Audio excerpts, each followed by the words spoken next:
One down, 9 to go in the season-ending playoff for NASCAR and the Sprint Cup Series. The chase for the championship. 300 laps, competition caution at lap 30. We'll go out and see if we can't get us a win. Have a good one out there, man. Appreciate your focus and attitude this weekend, guys. Let's go out there today and do what we do. Appreciate the hard work. Bringing the field down for the start of the second race in the chase for the NASCAR Sprint Cup. 29:48, really good, fastest car. And Truex, 56, on the move.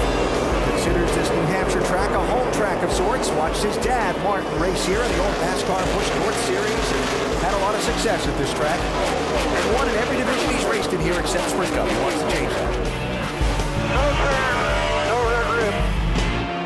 Change for third place, Truex keeping on rolling toward the front. This is a determined race driver. You know, right now he's racing for a job. Very talented driver that needs to be in a really good race car somewhere. And showing that talent through that injured wrist in the crash back at Bristol the end of August. Martin saying here this weekend he went for another checkup with the doctor and they said it hasn't even begun to start healing yet. Trouble, turn 4, the 51 of Michael McDowell gets into the 35 of John Wise. They turn each other around.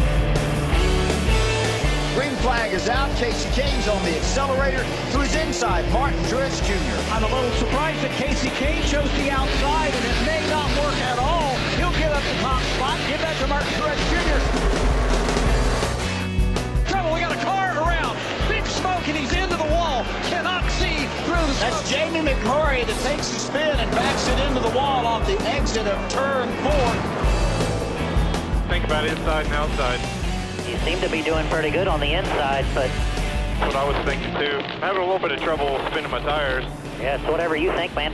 Take the outside just because of that speedy dry. Still 254 laps to go. The green flag's flying. Ryan Newman bumps Casey Kane on the inside as Martin Truex Jr. will lead them to turn 1.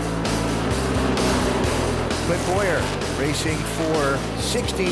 He certainly doesn't have the kind of race car that he has wanted throughout the course of this race, searching for some different lines as well. And this is a completely different setup than what they came with this weekend.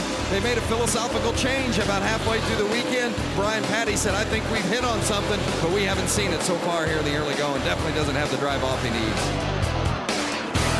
Martin Truex Jr. leading the most laps in this race today. Martin Truex Jr. started the day fifth, led 97 laps. Truex being told the team would like him to stay with them, but he is free if he finds a better opportunity somewhere else to go. Yet here he is, dominating this race.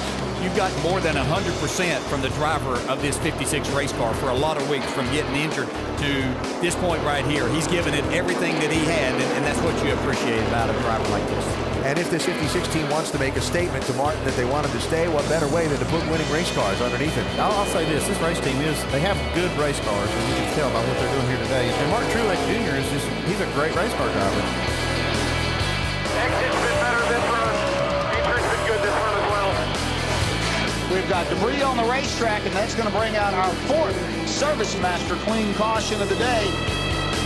Well, this race just turned upside down. Jeff Gordon led them off pit lane, followed by Brian Vickers.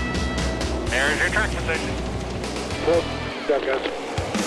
Green flag is back out. Jeff Gordon gets a big jump. And here's Truex trying to make up some ground. 56 cars with 4 tires on his stop. 55 Vickers just took right sides. 29:82, really good lap, fastest car.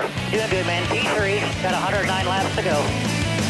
Truex, 56, running third. And he pointed out to his team on the radio that early in this race, they had multiple cautions, and he said that really helped us because our car is better on the short run. So they really are trying to take a swing at it, made a wedge adjustment there and took 4 tires to make the car better. Clint Boyer trying to gain some track position. Boyer passing Denny Hamlin in the 11. Debris on the backstretch. Caution with 100 laps to go. Once you tell me when the pits are open to stay off, and I'll make a call. It might be late.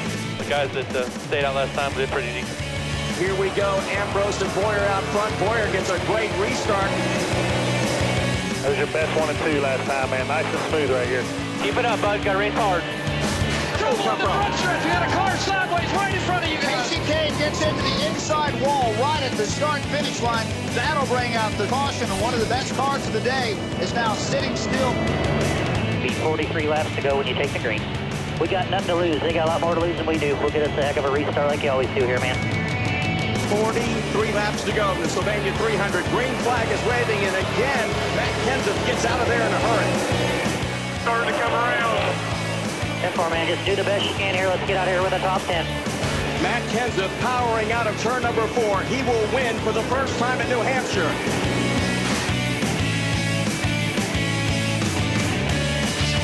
P10, man. I know it's not what we wanted, but it's a far cry from where we've been.